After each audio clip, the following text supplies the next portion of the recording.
여러분, 한여름입니다. 여름이 지나면 다음 계절이 무엇이 오지요? 가을이 오지요. 가을은 수수의 계절입니다. 그러므로 수수의 계절을 앞에 두고 있는 봄과 여름은 농사짓는 계절입니다. 특별히 여름은 이제 바로 가을을 앞에 두고 있어서 본격적으로 농사짓는 계절이에요. 가을이 기다리고 있기 때문입니다. 겨울은 모든 기회가 지나가 버린 때를 겨울이라고 하는 것입니다. 하나님께서 이렇게 우리에게 봄, 여름, 가을, 겨울 사시사철을 반복하게 하시는 이유는요, 우리 인생에서도 여름이 있고 가을이 오고 겨울이 온다는 것을 거듭 우리 마음속에 새겨주시기 위함입니다. 물론 우리 인생은 원웨이입니다, 여러분. 이런 가운데서 여름이 농사를 지어야 되는 것처럼 우리도 영적인 농사를 지어야 된다는 것을 말씀하고 계시는 것입니다. 여러분, 성경에서 농사, 하나님의 농사, 영적 농사, 그러면 금방 여러분이 이제는 생각나야 될 것이, 하나님의 농사는 무슨 농사지요? 예수 농사입니다. 하나님께서는 이 인류 역사에 예수 뿌려서 예수 거두시는 것입니다, 여러분. 그리고 하나님은 영이시기 때문에 그 하나님의 대상은 나의 영입니다, 여러분. 나의 속사람이라고 하는 것이지요. 자, 그리고 우리에게도 추수할 가을이 오고 있다고 하는 것과 우리 각자의 인생에서 말입니다. 그리고 이 가을이 지나고 나면은 그 겨울이라는 것은 이를 갈며 슬프우는 그런 모든 기회가 지나가 버린 영적 겨울도 있다라고 성경은 이야기하고 있습니다. 자, 그래서 우리 영적 농사라는 것은 한마디로 내 속사람을 성장시키는 일이에요. 그죠? 여러분, 지금 제가 하는 이 말씀이 마음속에 들어가요? 하나님의 지금 우리가 영적 농사, 이 여름 농사, 영적 농사를 지어야 된다는 것은 내 속사람을 성장시키는 일이라는 것입니다. 세상 성취가 아니에요. 세상 성취는 배경이 되는 것입니다. 그래서 우리가 여름이 지나고 나서 가을에 추수할 것이 있어야 돼요. 여러분, 이 추수라는 것을 성경적인 다른 용어로 말하면 심판입니다. 심판. 믿는 자에게는 그리스도의 심판대가 기다리고 있고, 불신자에게는 백보자 심판대가 기다리고 있습니다. 추수할 때에, 자, 이걸 심판대, 똑같은 말입니다. 추수할 때 보니 인생의, 내 인생 평생의 한 일이 모두 다 하나님 보시기에는 가라지요, 쭉정이요, 바람에 날려보내야 하거나 쓰레기통에 넣어버려야 되거나 불에 태워버려야 한다면 어떻겠습니까, 여러분? 우리는 이것을 지금 깨닫는 것이 지금 깨어나는 것입니다, 여러분. 깨어나는 것입니다. 자, 그래서 이제 우리가 이 여름 동안에 하나님께서는 내 속사람의 성장을 부지런히 하라고 하시는구나 라고 하는 것을 잊지 마시기 바랍니다. 자, 그런데 오늘 성경 말씀의 메인으로 들어가는 것은 이 속사람 성장의 무대가 어디냐는 것에, 현장, 밭이 어디냐는 것입니다, 여러분. 밭. 그래서 이 농사 현장이 어디냐 하면은 바로 가정이라고 하는 것입니다. 가정이에요, 여러분. 가정에서 이루어진다는 것입니다. 자, 하나님께서는요, 이 땅에 하나님의 농사, 하나님의 구원 역사 마찬가지입니다. 하나님의 구원 역사를 이뤄나가시기 위해 두 유닛을 만드셨습니다. 하나는 가정이고 또 하나는 교회입니다. 가정과 교회가 구원을 위한 중요한 두 조직이고요, 서로 연결되어 있습니다. 이 둘은요, 하나님의 이 만든 목적이 같아요. 가정과 교회의 목적이 같다. 자, 여러분 놀랍지 않습니까? 또 운영 원리도 같습니다. 그리고 또 문제는 사단의 공격 정도도 똑같다라고 하는 것입니다. 가정을 공격하는 것이나 그리고 교회를 공격하는 것이나 같다는 것입니다. 자, 그 중에서도요, 우리가 교회보다는 가정에서 태어나서 가정에서 많은 실제 시간을 보내는 곳이기 때문에 여러분, 이 가정이 얼마나 중요한지 모릅니다. 그리고 이 가정에 대한 올바른 영적인 성경적인 지식이 얼마나 또한 필요한지 모르겠습니다. 어쨌든 가정이 무너지면 교회가 무너지는 것이에요. 우리가 지금 시대적으로 전 세계적으로 가정이 무너지고 있다고 하고 또 나라가 선진국의 반열에 들어갈수록 가정이 지금 더 무너지고 있습니다. 여러분, 이렇게 가정이 무너진다고 하는 말은 교회가 무너진다고 하는 것과 같은 것이에요. 실상에서는. 물론 겉으로는 교회가 건물이 서 있고 또 조직이 돌아가고 있는 것 같지만 실상은 그 교회가 교회로서는 무너지고 있다는 것입니다. 그래서 가정과 교회는 같이 무너지고 같이 서지고 하는 하나님의 조직체입니다. 여러분. 여러분, 가정과 교회는요, 하나님의 생명의 유기체예요. 여러분, 하나님의 택한 백성에게는요 반드시 그 가정에 영적 생명을 탄생시키게 돼 있어요. 하나님께서 영적 생명을 탄생시키니까 가정이라는 것 자체가 영적 생명을 가진 유기체가 살아있는 존재가 되는 것입니다. 그러면서 이것이 살아있다라고 하는 것은 자라난다는 것입니다. 자, 그래서 이 가정은 지금도 자라나고 있고 앞으로도 자라납니다. 여러분, 가정은 온갖 풍랑을 겪으면서 하나님의 생명을 잉태하고, 물론 육의 생명도 탄생시키지만 하나님의 생명을 잉태시킵니다. 그리고 자라나요. 여러분, 저도 결혼한 지가 올해로 46년이 되는데요, 생각해보니까 정말로 그러한 것 같아요. 가정은 하나님의 생명의 공동체로서 자라나고 있어요. 여러분, 지금도 자라나고 있습니다. 여러분의 가정도 마찬가지일 것입니다. 여러분.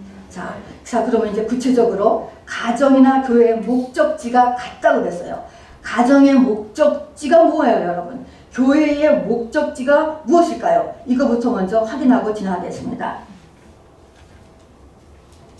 이것은 하나님께서요, 아담을 왜 만드셨을까라고 하는 데서 시작합니다. 천지 창조의 목적에서부터 시작하니까 그렇습니다.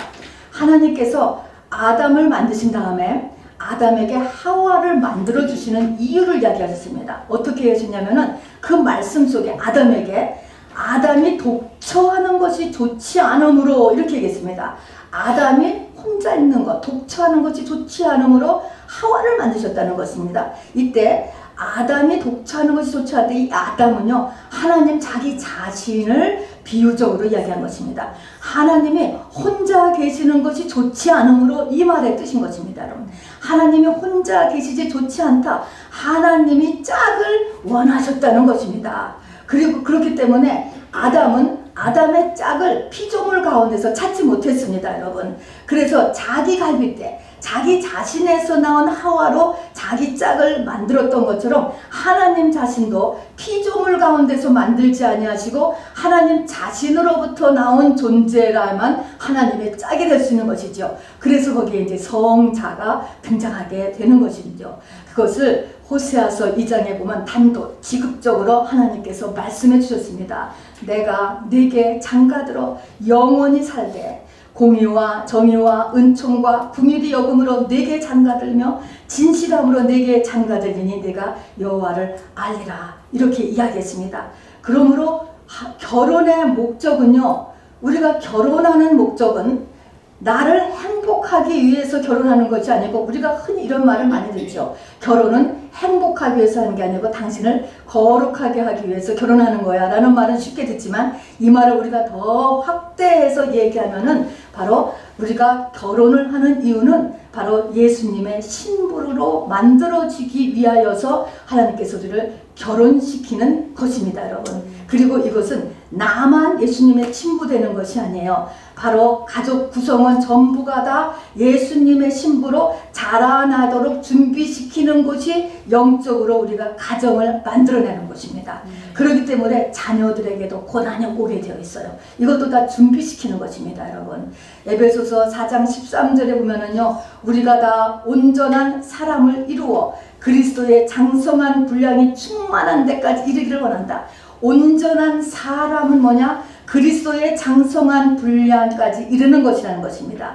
4장 15절에 보면은 우리가 사랑 안에서 참된 것을 하여 범사에 그에게까지 자랄지라. 그는 머리니 곧 그리스도라. 예수 그리스도가 우리의 머리인데 범사에 예수 그리스도까지 자라게 하라는 것입니다. 여러분, 자 16절에서도 그에게서 온몸이 각 마디를 통하여 도움을 받고 연결되고 결합되어 각 지체의 분량대로 역사하여 사람마다 다르지만 분량이 다르고 자람이 다르고 방향과 모양새가 다르지만 지체의 분량대로 역사하여 그 몸을 자라게 하며 사랑 안에서 스스로 세우느니라. 그 몸을 전부 다 자라게 해서 머리까지 자라는 것이라는 것입니다.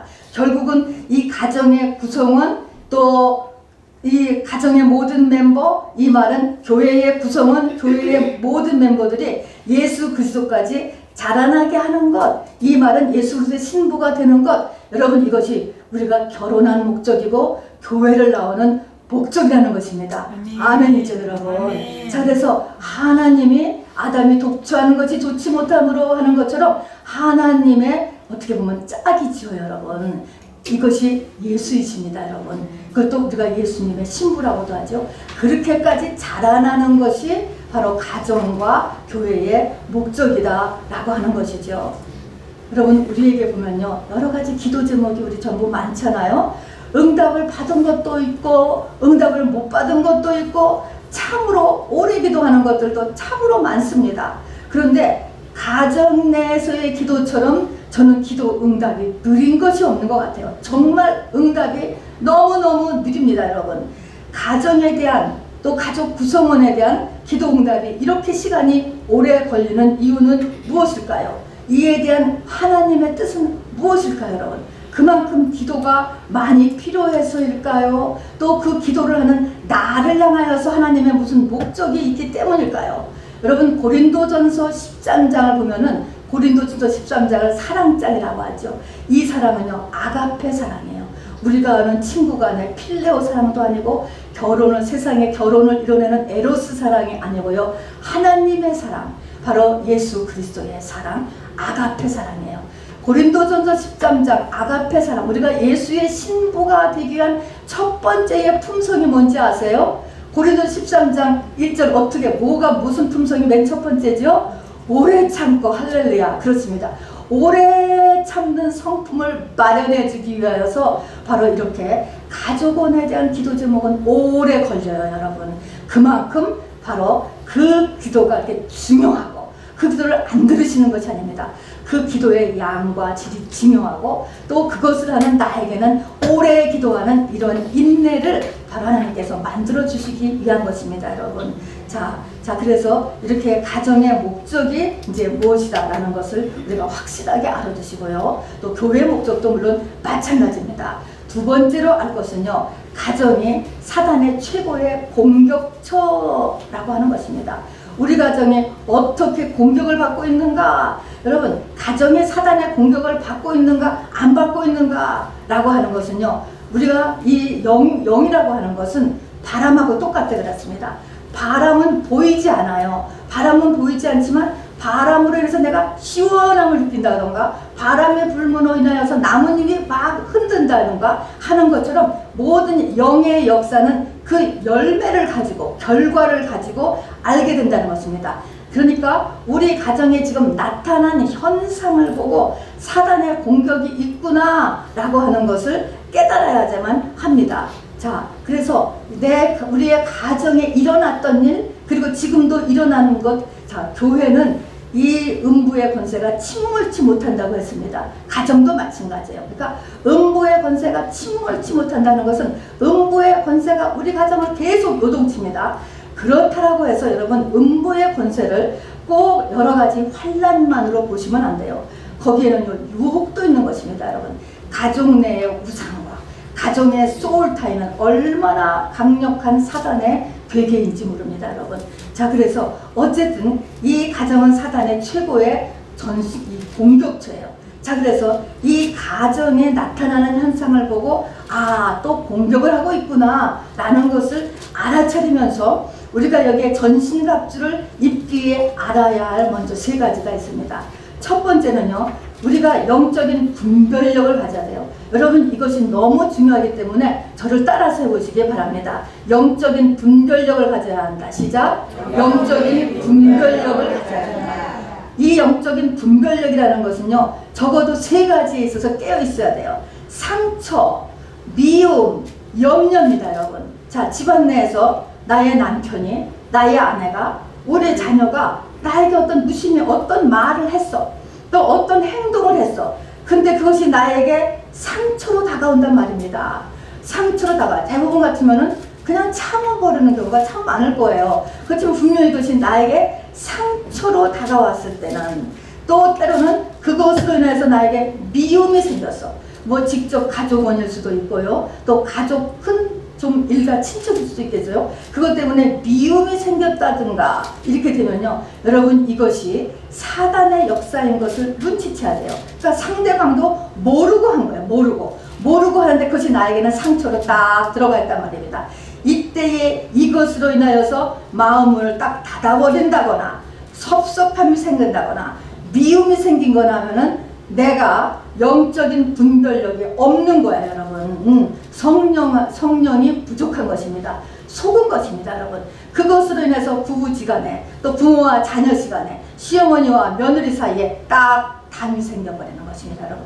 그래서 이것이 나에게 상처로 다가왔을 때 반드시 영의 공격이구나 라고 하는 것을 눈치채야 돼요.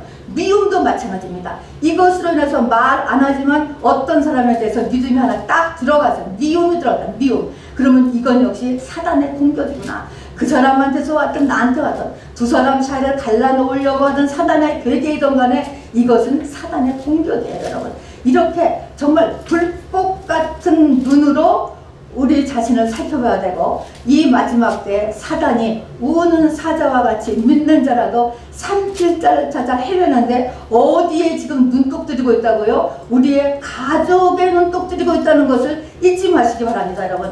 교통사고 나는 것만이 문제가 아니에요, 여러분. 우리의 가족이 아주 그냥 첫 번째로 들여다보고 있는, 이 사단이 들여다보고 있는 것이 우리의 가족 상태라고 하는 것, 내가 가장 많은 시간을 보내고 있는 장소라는 것을 알고 우리의 이 전신갑주를 입어야 됩니다. 자, 세 번째는 염려입니다, 여러분. 우리에게는 끊임없이 풍랑이 일어나요. 가족원들도 맨날 풍랑을 가지고 오지 않습니까? 그런데 이 풍랑이 나에게 자리 잡지 않도록 여러분 하루를 넘기지 말고 기도하라고 성경은 이야기했습니다. 이게 자리 잡으면 이것이 귀신이 상주하게 돼요, 여러분. 자, 그래서 귀신이 상주하면은 귀신이 막히게 됩니다. 하느님 앞에서 멀어지게 되는 것이에요.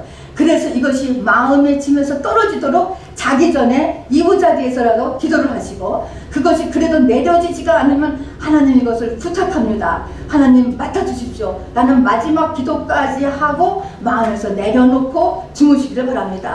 그래서 상처와 미움과 염려, 이 세 가지가 내 가족 구성원 그리고 일가 친척 내에 일어나는 일에 대해서 내가 깨어서 영적 분별력을 가지고 나를 먼저 지켜야 돼요. 다 여러분이 다 가정의 리더 아닙니까, 여러분? 하나님은요 항상 스몰 그룹에서 리더를 세워요.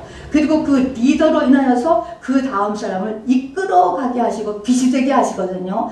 꼭 한국의 구역장 제도, 지금의 셀 리더하고 같습니다, 여러분. 이것이 보이지 않게 돼서 다 자기 양이 있게 돼 있는 거예요. 자기가 비춰야 되는 부분들이 있게 되고, 여기서 여러분들은 다 그런 스몰 그룹 리더이시기 때문에 영분별을 스스로 하셔야 됩니다.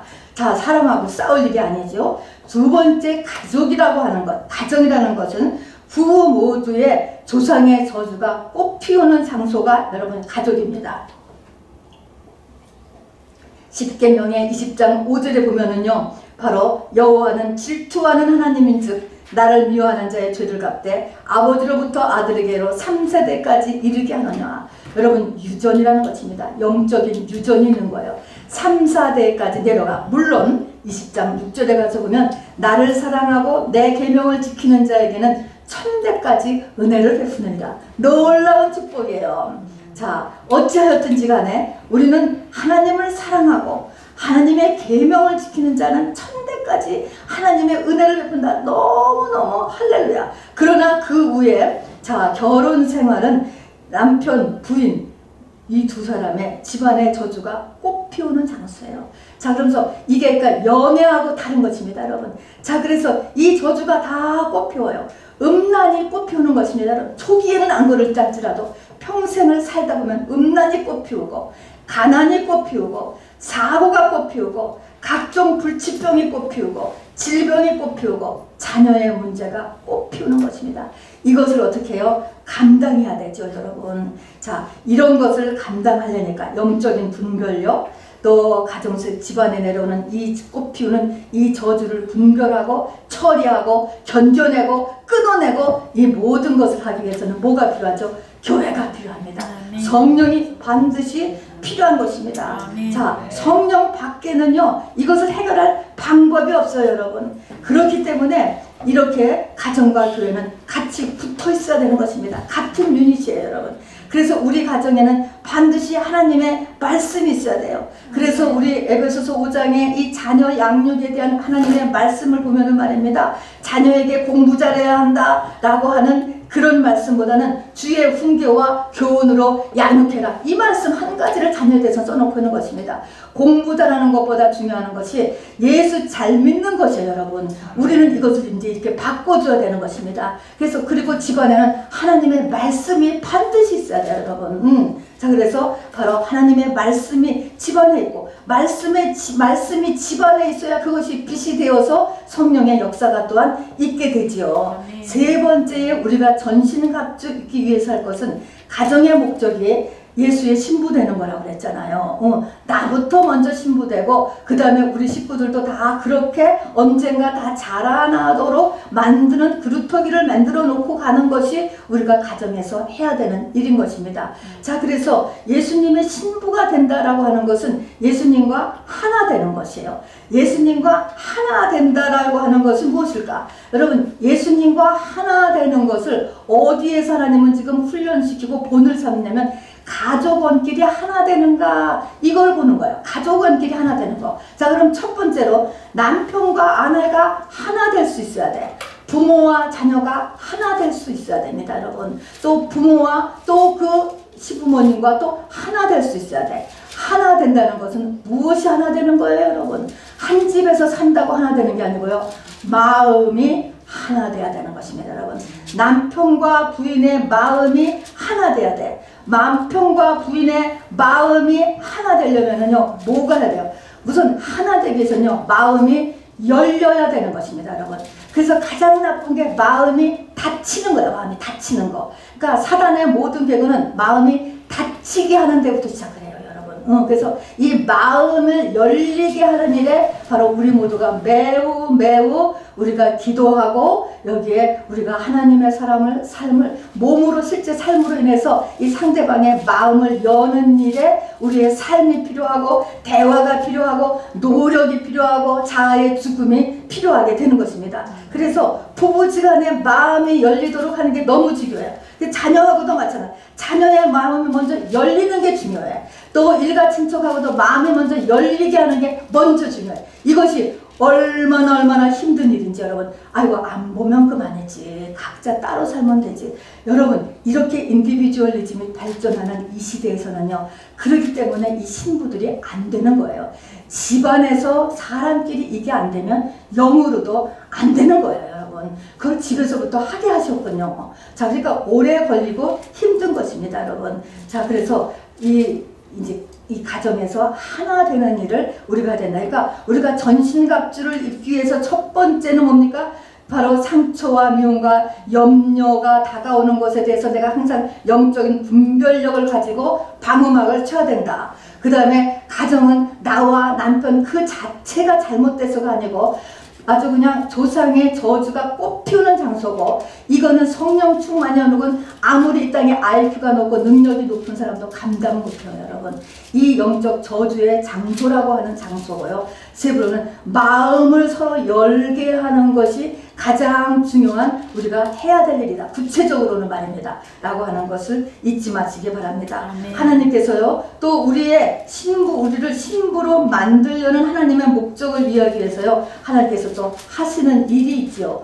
고난입니다, 여러분. 양고기를 주시면서 쓴 나무를 함께 주시는 것처럼 반드시 그 사람과 또는 그 가정에 고난을 허락하십니다. 교회도요, 음부의 권세가 늘 휘몰아친다고 했습니다, 여러분. 자, 그러나 음부의 권세가 온다. 자, 그러니까 고난이 온다라고 하는 것을 감당해야 돼. 그러니까 약하면 여러분 가정생활도 못해. 강해야 가정생활도 하는 거예요, 여러분. 그냥 이혼했다고 문제가 해결되는 것이 아니에요. 저희가 강해져야 돼. 강해져야 돼. 그래야 부닥치는 수많은 이 음부의 권세를 견뎌내죠. 자, 그런데 이렇게 음부의 권세가 계속 오지만은 음부의 권세가 성경은 분명히 예수님을 통해서 침몰치 못한다 그랬어요. 침몰치 못한다. 자, 예수 이름 붙잡고 인내하며 싸우면 이긴다, 진다? 이긴다. 침몰치 못한다는 거예요. 내 안에 계신 이가 세상보다 크다라고 이야기했습니다, 여러분. 자, 저를 따라서 전부 다 내 안에 계신 이가 세상보다 크다. 세상보다 크다. 우리가 소망 가운데 꼭 붙잡고 교회 와서 이 소망과 주님의 이 능력을 다시 한번 확인하고 또 성도끼리 서로 인커리지 해주고 여러분 이것이 얼마나 중요한지 모르겠습니다. 자, 그래서 이렇게 우리가 음부의 권세를 하나님께서 또한 허락하시는데 이것을 교회를 통하여서 또 말씀 가운데 기도하면서 이겨내야 된다 하는 것, 이길 수 있다라고 하는 것을 여러분에게 다시 한번 말씀드립니다.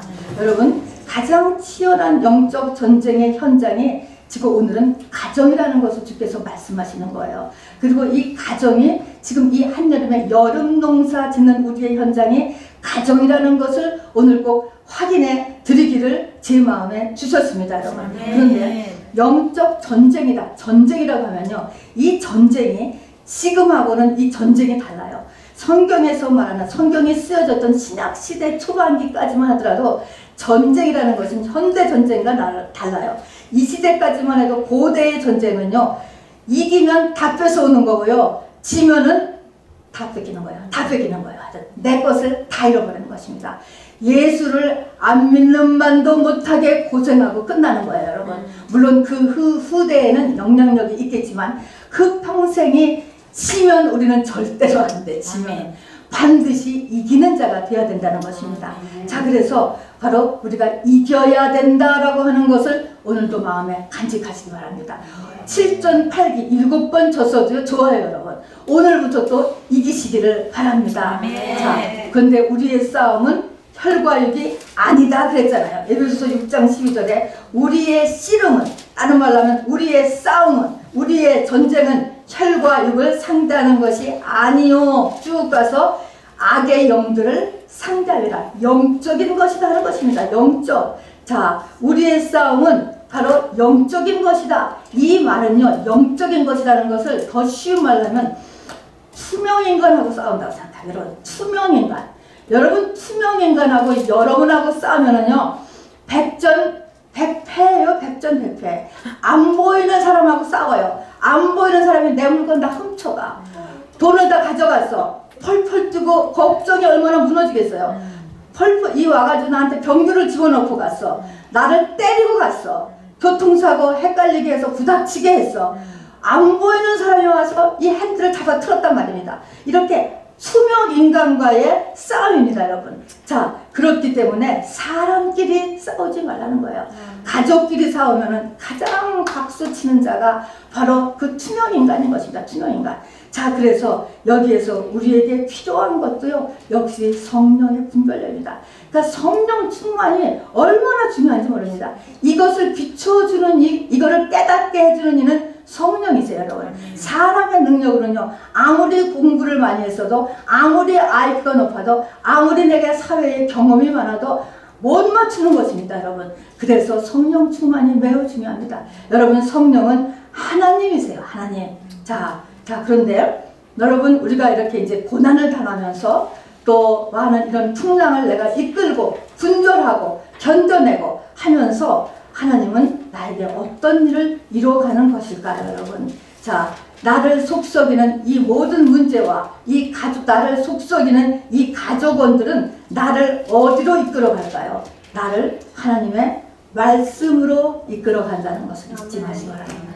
반드시 나를 하나님의 말씀으로 이끌어가요, 여러분. 그리고 이 말씀으로 인하여서 결국 나를 하나님의 사람으로 이 하나님의 말씀으로 인하여서 전 세계 열방으로 뻗어가게 만들고 이 하나님의 말씀으로 인하여서 세상의 빛과 소금이 되게 하는 것입니다. 이 말씀이 태초에 말씀이 계시니라. 이 말씀이 빛이시고 이 말씀이 생명이시잖아요, 여러분. 이것이 내 속에 있어야 무슨 일을 해도 할 수가 있게 되는 것인데 이 말씀이 나에게 정착시키는 일을 하게 된다는 것입니다. 그러니까 이 가족원의 고난과 내가 부닥치는 고난이 말씀을 나에게 정착시켜요. 우리가 수많은 말씀을 들었습니다, 여러분. 그렇지만 이 말씀이 한 귀로 듣고 한 귀로 가는 경우가 너무너무 많아요. 당연합니다, 여러분. 그래서 말씀을 새긴다고 그러잖아요. 새겨. 이 여러분 뭐에다가 하면 이 돌같이다가 뭘 하면 새겨보세요. 한 번에 글씨가 써지나 긁고 또 긁고 긁고 또 긁고 여러 번 해야 되는 거예요. 또 말씀이 잘 박힌 못이 돼야 된다. 못을 여러분은 한 번에 뚝 박는 사람이 있나요, 여러분? 못을 망치로 박고 또 박고 박고 또 박고 하는 것입니다. 그런 것처럼 말씀은 듣고 또 듣고 듣고 또 듣고 듣고 또 듣고 해서 완전히 나이가 하나님의 말씀의 사람이 되도록 그 말씀이 나의 일부가 되도록까지 해야 됐을 때 그 말씀이 나에게 빛이 되고 그 말씀이 나에게 소금이 되는데 말씀을 그렇게 해주신다는 것입니다.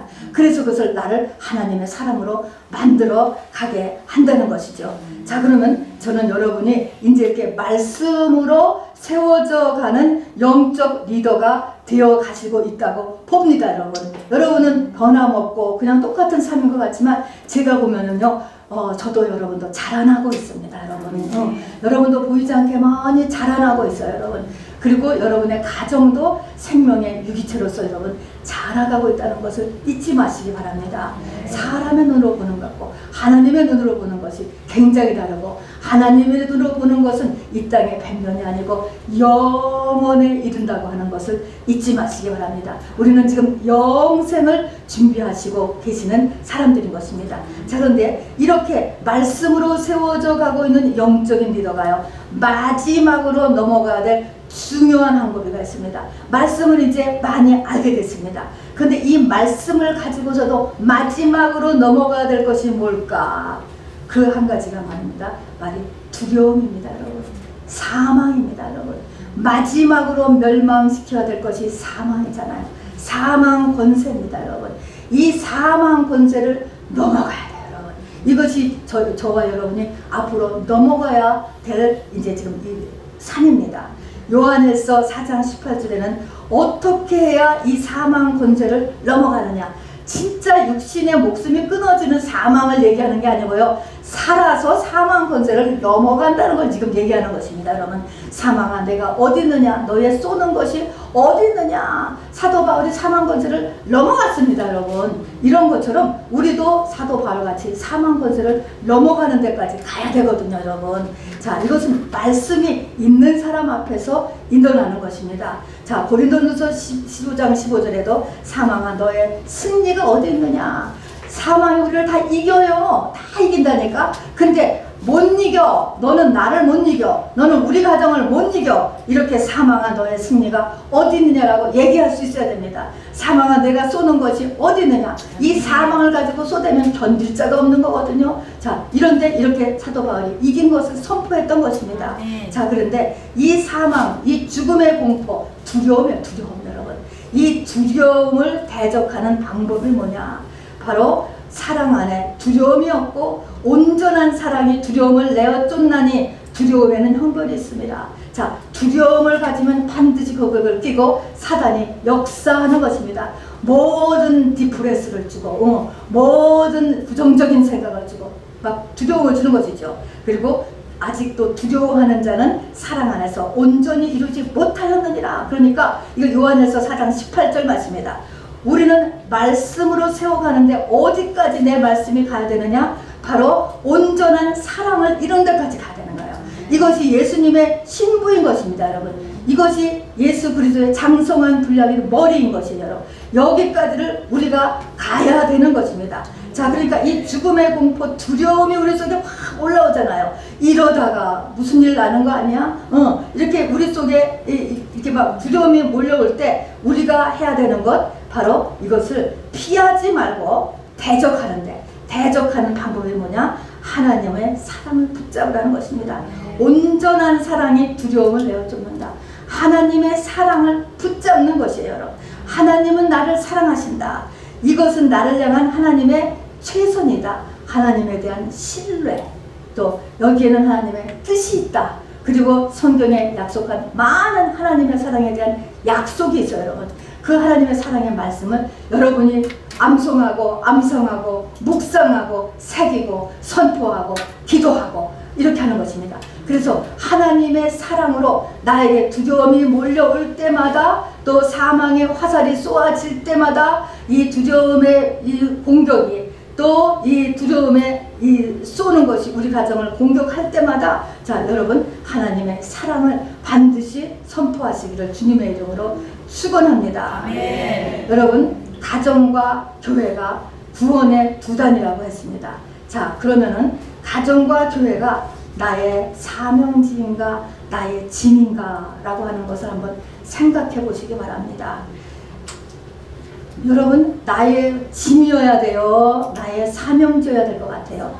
가정이, 또 나의 교회가 나의 사명지여야 됩니다. 사명지. 여러분, 짐이다 라고. 짐은 뭐예요? 짐은요, 놓고 도망가고 싶은 상태가 오는 거예요, 여러분. 다 놓고 도망가고 싶다. 이거는 사단의 영향권 아래 영향받은 모습입니다, 여러분. 우리들은요, 사명지가 돼야 돼요. 사명지라는 것은요, 내가 힘이 들어요, 여러분. 엎어지고 젖혀지고 쓰러져요. 그럼에도 불구하고 그곳에는 기쁨이 있습니다. 그곳에는 생명이 있습니다. 여러분은 여러분의 가정이 사명지가 돼요. 사명지가 돼야 돼요. 지금 어떤 형편에 있든지 간에 나의 가정은 나의 사명지라고 하는 것을 잊지 마셔야 됩니다, 여러분. 거기서 여러분이 구원의 완성을 이뤄가는 것입니다. 그리고 여러분의 구성원들과 모든 거기에 딸린 일가 친척들을 바로 이렇게 예수의 신부로서 준비시켜가는 근원지를 마련하는 사명지. 그래서 힘들지만 그곳에는 여러분 그 속에 반드시 기쁨을 찾아야 되고 그 속에 생명이 있다는 것을 믿어주시기 바랍니다. 자, 여러분이 여름 영적 농사, 이 한여름 땡볕이 비치고 기온이 높고 어려운 일이 굉장히 많죠. 해충도 가장 많고 가장 힘든 때가 한여름이에요. 그러나 이 한여름 동안에 곡식들은 와장창창 여물어 가는 거예요, 여러분. 굉장히 중요합니다. 더 중요한 것은 조금 있으면 추수의 계절이 와요. 심판이 가까워오고 있다라고 하는 사실인 것입니다. 우리는 눈에 보이는 뭐 배추 농사, 무 농사, 고추 농사, 그 농사가 아니고, 그 농사도 여러분 짓지만 무슨 농사를 지어야 돼요? 여러분의 속사람의 농사를 지어야 돼요, 여러분. 속사람의 농사를 지어야 된다는 것을 이 여름에 잊지 마시는데, 이 여름의 영적인 농사, 속사람의 농사를 오늘 결론입니다. 어디서 지으라고요? 여러분의 가정에서 짓는다는 것을 잊지 마시기를 주님의 이름으로 축원합니다. 자, 여러분 말씀을 생각하시면서 다시 한번 내가 영적인 전신갑주를 입도록 이 시간에 잠시 같이 기도하시겠습니다.